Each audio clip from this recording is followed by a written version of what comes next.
सीने में बिठाया था तुझको, तू समझ न पाई क्यों मुझको। आखिर क्या कमी मेरे इश्क में थी जो मैं ना दे पाया तुझको।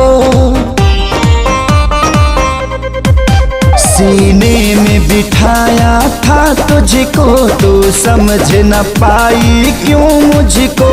आखिर क्या कमी मेरे इश्क में थी जो मैं ना दे पाया तुझको। घुट घुट के मैं अब जीऊं, तुझे बेवफा कहूँ कि कुछ यार कहूँ, कुछ यार कहूँ। तुझे बेवफा कहूँ कि